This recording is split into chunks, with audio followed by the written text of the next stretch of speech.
As far as like reviews are concerned, I am gay, and with that comes like a certain level of snobbery. Red alert, red alert, he has returned. Activate turkey squad, it's time to go. We're under attack again. The ship is leaking. The ship is leaking. We're under attack. We're under attack. It's leaking. That's right, boys and girls.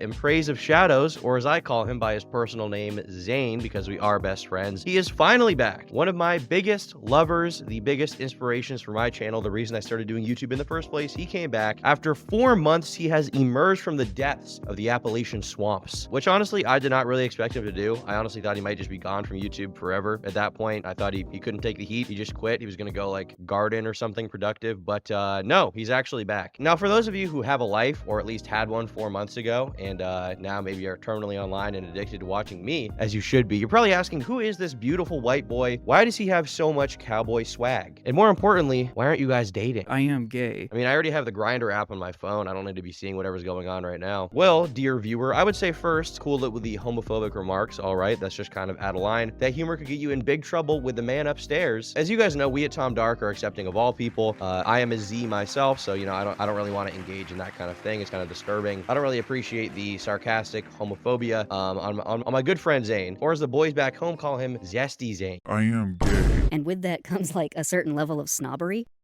Zesty. Zane's channel, In Praise of Shadows, is basically a retrospective analysis and horror channel with a slight leftist angle in some of his content. He's clearly taken inspiration from certain breadtuber types like H-Bomber Guy or people like that, but generally his content is more focused on the media itself than the politics of it, although he does speak from that kind of perspective. Now, normally someone like Zane wouldn't be notable to me at all. He's just kind of a dime a dozen guy on YouTube, not really a big deal. But 4 months ago, he released his most infamous video ever, titled Bad Conservative Horror Movies, which is an extremely bloated 3-hour and 20-minute ramble, essentially about the stuff he didn't like in various movies and his problem with conservatives being a part of the horror community. Now, the title barely made any sense. Like, a majority of this video had nothing to do with horror movies. He could have just called it Conservative Bad, and I think that would have made more sense for what he was trying to get across. He starts the video with this 25-minute long diatribe that's really crazy about how he went to a redneck horror convention, and there he had to walk slightly far away from the convention to like get there. He had to like go on a little bit of a 5 to 10 minute walk, and that was like not good for disabled people. Upon arrival, I realized was well over half a mile away from the event, and that they had arranged no shuttle services whatsoever. What a weird thing to complain about. Like, why is he so mad? Why is he so mad? And why was this even in the video? It's a video about bad conservative horror movies, but a bunch of the video is just him like complaining about how he didn't want to walk. Meaning that I had to walk down a dirt trail that had large rocks in it in the February cold to get back to their main building. Poor The guy. rocks hurt my feet when I walk, and the air hurts my face. And just keep in mind, this wasn't specifically like a conservative horror convention. There wasn't like a big Trump 2024 sign advertising for this thing. It was just a convention that Zane describes as redneck. So I'd like to imagine him at this fun event with everyone having a good time, and he's just absolutely mauling in the background. Is that one Wojak picture of everybody at the party? He's standing in the corner. He's like, they don't know I'm a leftist. They don't know I'm on the YouTube drama subreddit. Well, after several ramblings about this convention, Zane basically says his thesis, which is that conservatives can't appreciate or understand art like liberals can, or really like leftists can in his view. And this ties into this theory that I've had for a long time that is kind of the thesis of this video,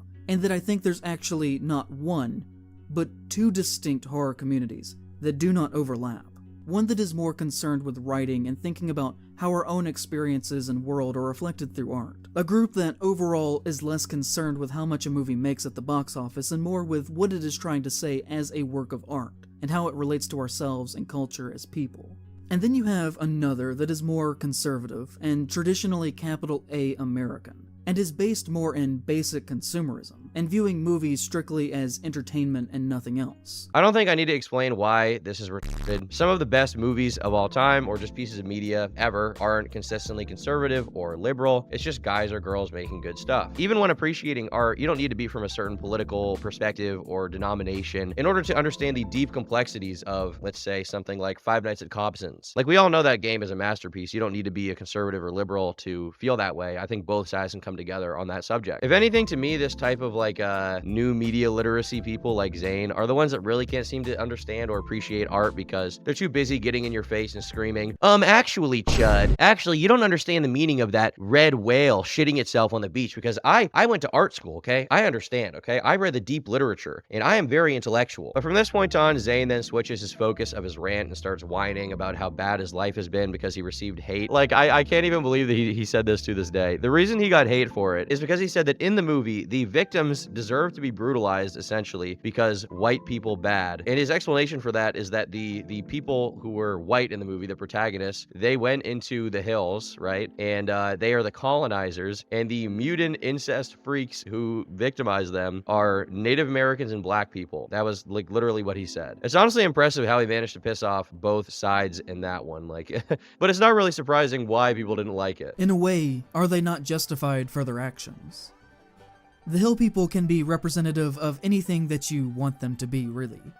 They can be Native Americans, and the hills themselves can be allegorical of them being forced back onto reservations. They can be black Americans that have for hundreds of years been forced to live within a dehumanizing system that has balances in place that assure that they never get ahead. They can be anyone who has been a victim of hundreds of years of horrifically violent, white, wealthy, educated progress. Adding on to the general complaining and whining, Zane then talks about how he's been broke for the past few months. There was a month last year where I only made $500 in ad revenue. I can't live off that. The amount of times that I've almost had to stop making videos since then has been almost monthly. I've barely been able to keep this afloat. I've paid my rent late most months for the past year. The cruel and untrue things that you say about another person do in fact have direct impacts on them and the way that people culturally see them. And it's like, all right, I mean, thanks for sharing. I see no other purpose of saying this other than to paint yourself to be as sympathetic as possible before you give out retarded criticism. You just gotta get up your money, white boy, all right? Y'all really know what it's like, you know, in the hood, yeah, you know, man, you know me, man, you know, I'm always fucking, you know, I'm on that corner saying gas, gas, gas, za, you know, I'm working 24 hours. And, you know, these white boys just don't understand my grind. Why don't you get a job? Zane then spends the next 2 hours ranting about really, really interesting stuff that's so interesting, actually, that I couldn't prevent myself from falling asleep while watching it. So thankfully, we get to skip this main part. But then we have to get to the end of the video, which is, it almost felt like a footnote at the time, like it didn't quite fit, but it is easily the most egregious part, okay? And it is about Wendigoon. Zane is not a Wendigoon fan, to say the least, and he spends this portion calling him out for his evil deeds. Wendigoon is a horror conspiracy theorist YouTuber with several million subscribers that, as you will hopefully come to see, should not be seen as the wholesome, southern-friendly dad persona that he has publicly constructed around himself in the past several years. And that, like many people who talk about being Christians as much as he does, has a dark past with deep ties to far-right extremism. Well, gadzooks, my good sir. Far-right extremism? How could that be? He opens this section by talking about how Wendigoon can't review books like Blood Meridian, or that, like, his takes on art aren't valuable because he's a millionaire. And Zane goes on to say that his perspective is invalid even if he hadn't made it on YouTube because his family came from a wealthy background. Therefore, I don't want to hear some rich millionaire's thoughts about media. I have no need or desire to hear 5 hours of opinions on Blood Meridian from a 21-year-old millionaire who got famous around the age of 19. And if that is the case, why would your perspective matter as a critic? Not to mention the fact that Wendigoon was raised in a very wealthy family, and with that comes from a wealthy perspective. He himself has inadvertently admitted that his family at one point had millions of dollars. So you can see here it kind of makes sense why he was getting into his lack of money earlier, because obviously there's a sense of jealousy, right? Guys, I'm poor, feel bad for me. Rich people are bad, so no opinions they have matter. You should be watching me instead of this other guy who's successful. He really comes across as a very resentful guy here, trying to like get a jab at Wendigoon purely out of spite or jealousy rather than actually having something good to say. Obviously, rich people's perspectives can be different on media, but that's not to say that they can't be also valuable. And they can be even more interesting in some cases. And you know, if Wendigoon was like living the lifestyle of someone like Jack Doherty, would I be less inclined to listen to his takes on media? Yeah, probably. Like, they probably wouldn't be that good. But at the end of the day, you know, as far as I can tell anyway, and I am somewhat biased here because I'm friends with him, he's pretty much the same guy now that he was, you know, before he made it on YouTube. He just isn't, you know, broke now. So like, I feel like that's good. You don't have to be poor in order to have an opinion on art about anything or art about poor people. Like, the idea that that is the case would denote that anybody with money is just devoid of sympathy and empathy for others and is a complete psychopath. And obviously, while that is the case for me, because I have no feelings and I have 10 adults tied up in my basement, not everybody is like that, okay? And frankly, I just get the impression that Zane was just mad he couldn't afford the Kaisenat burger. All right, let's just try this out real quick. Kaisenat burger. First of which are the very strong beliefs that he seems to hold as important, that are in my opinion the antithesis of what horror should be about. There are many things that are red flags that we could talk about, from the bizarre gun ownership, the flagrant use from my perspective of his religion as a shield from criticism, to the belief that he at one point followed many far-right accounts on Twitter, from Kyle Rittenhouse to Parler, the social media website where the January 6th insurrection was in part planned. People said, oh, he only followed them. But that doesn't mean that he agrees with them. But there are screenshots of tweets that may have been deleted, that clearly in my mind show a support to Rittenhouse.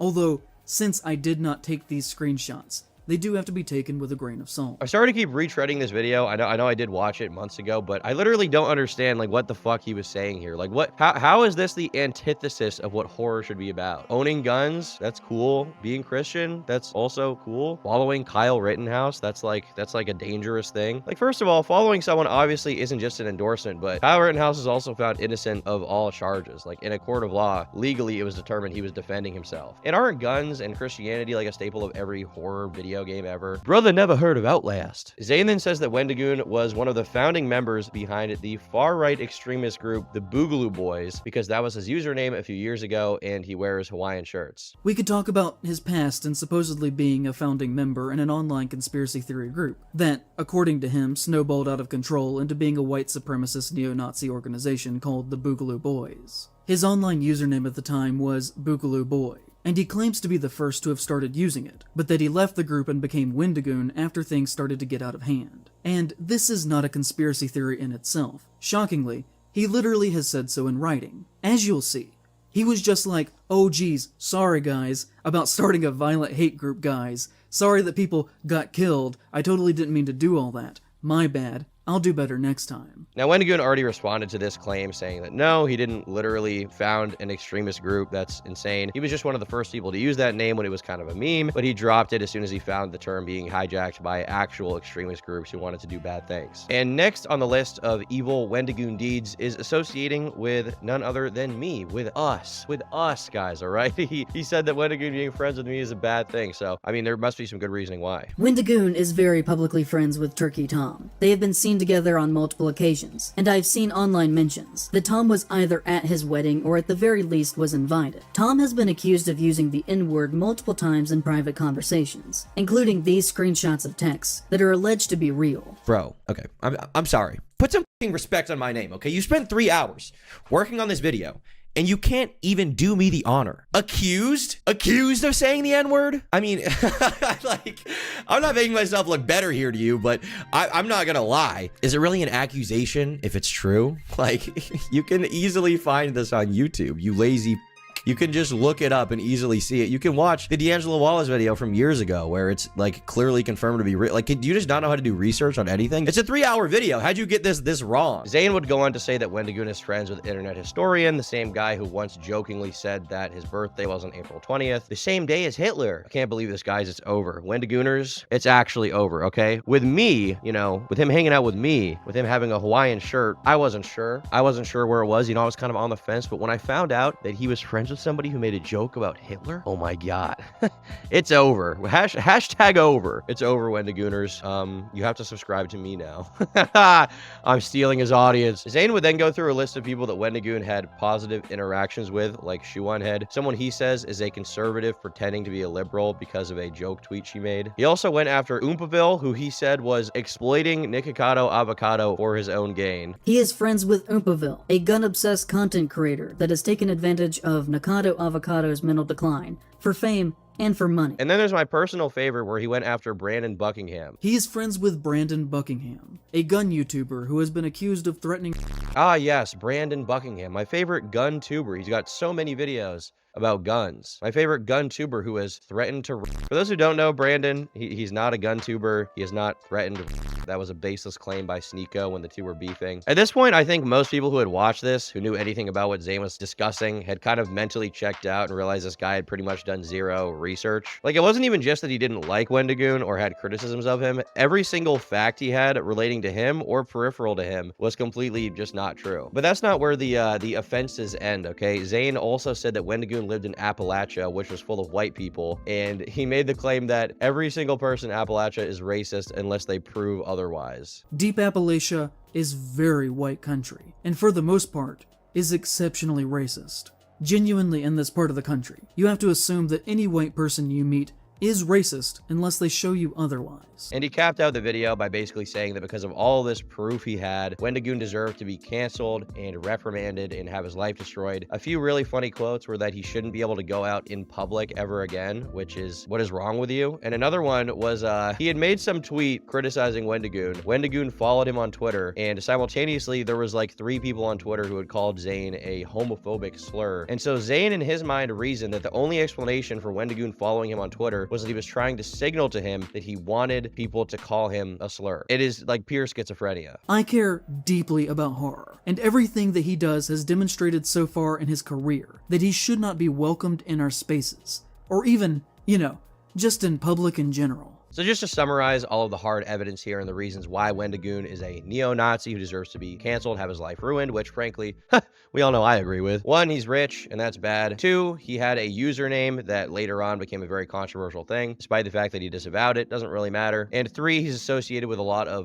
racists like myself, Brandon Buckingham, Oompaville, people like that, right? People who we all know. I mean, when the Klan meetings happen, we are present, okay? We come to the Klan cookout. Keep in mind, Wendigoon had never made any kind of political stance apart from disavowing extremists. I think it's just because he's a white Christian dude from the South. People assume he must be on some like pray the gay away shit. And looking back at this video, it's still really hard for me to understand how, despite the fact that he can like script it, record it, edit it, like he has like a lot of time to decide before he posts this 3-hour video, he still managed to post it. Like, even though you had the benefit of pre-recording and determining all of this, you still came across like an insane person, not just a comically pretentious goober, which would have been bad enough, but you came across like you have like schizophrenia, genuinely.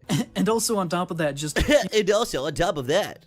It would be a huge understatement to say that this video wasn't well received, because I still cannot find anyone defending this guy, at least on YouTube. On Twitter, there's been a few threads where people have been like, actually, he was right the whole time and he got canceled for nothing. But generally speaking on YouTube, literally almost every commentary channel on this platform called out Zayn for making baseless claims and basically slandering an entire community for nothing. Brandon, as well as several others, took to Twitter and called him out. And this kind of got to the point where even Zayn was like, shit, all right, maybe I should say something. So he released a thread on Twitter where he basically made a non-apology, where he was like, I'm sorry that you feel that way. I'm sorry that you feel that way, which is like, if you just watch the video, that doesn't even make sense. You using homophobic language to me and calling me a low testosterone freak does not change my opinions about you. My base thoughts remain the same, even though I should have said them differently and not let that cloud my writing. After spreading false accusations that I threatened to someone, this guy is claiming I'm homophobic because I said he seems like he has low testosterone. You are such a fucking victim. I will be making a detailed response. And he very much did, as well as basically everybody that Zayn slandered in that video. Everyone except for Wendigoon, who, under the full brunt of this attack, he basically just commented on the video being very, I would say, nice considering what happened here. Please, no one harass or comment rude things on my behalf. I do not agree with or condone meanness in any way. If you're here to leave a spiteful remark on my behalf, don't. Nothing good comes from anger. I want to apologize for people saying awful things to you on Twitter. I did not know this was happening and I don't stand by that behavior. I followed you because I saw your Slenderman video and enjoyed it, then saw you in my recommended follows. It sounds like you strongly dislike me, and that's okay, but if I've done anything to cause that, I apologize. If I've ever spoken against you without cause or made any joke at your expense, I'm sorry. I did not follow you to harass you, but if that contributed in any way, I wish I could take it back. You don't have to like me, but I hope you do not feel I have ill will against you. There is a lot you assumed incorrectly about me, but that's to be expected. I try to keep my life private in what ways I can, and my friends mentioned in the video can take up for themselves. I'm sorry for the things I've said to bring hurt or strife onto any person or people. May God forgive me. I hope you're successful. The Slenderman video was great, and I hope you don't find myself or my audience impeding your career. And again, if you're here to leave a mean comment for me, don't be. He would also go on Brandon's video to make the closest thing to a response, which really was him being, I'd say once again, very nice to this guy considering what he did. Yeah, so the first thing I want to say, well, really the only thing I want to say, which I mentioned in that YouTube comment, is please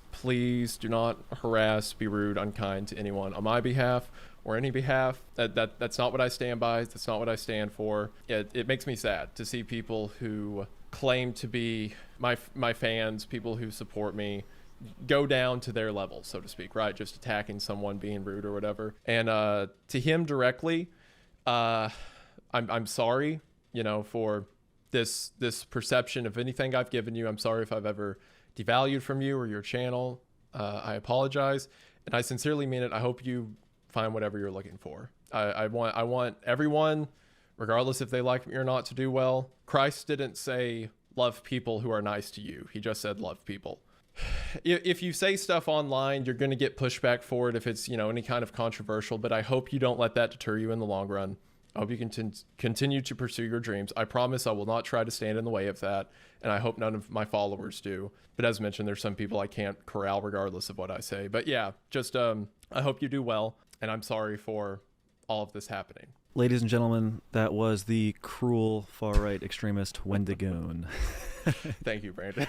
All right. I mean, it's just like a wow moment, okay? Wow moment. Wholesome Chungus moment. We're all friends. We're all going to be friends. We're all going to make it. We will not die. Genuinely, this is probably one of the most wholesome possible things you could say about somebody who tried to fucking ruin your life. Can't lie. Wendigoon, bigger man than I am, because I would have gone ham on this dude. I did. I was mentioned for like 1 minute and I went ham, okay? Lil bro would not have recovered if it were up to me. But Zane would make a YouTube community post essentially saying that he removed his video because it didn't represent him, and he then kind of talked about the harassment he'd been receiving, which on one hand, like, I don't want him to get harassed, but at the same time, like, he made a video slandering a giant YouTuber and a bunch of giant YouTubers that are friends with him. So like, what do you really expect to happen? Like, you clearly just don't understand how the internet works. Did he not think that maybe him calling Wendigoon a like far-right neo-Nazi extremist with no evidence would maybe lead to some harassment on his behalf? Did he not see that coming maybe at all? Like, I just don't think this guy has a lot of empathy for someone who he thinks that he politically disagrees with. Discord messages as well as a Patreon post would also get leaked of Zane continually coping, talking about taking a break, which he very much did. And as of 4 months ago, nobody had seen or heard anything from him, right? He was just gone off the internet. I personally was very worried about him. I was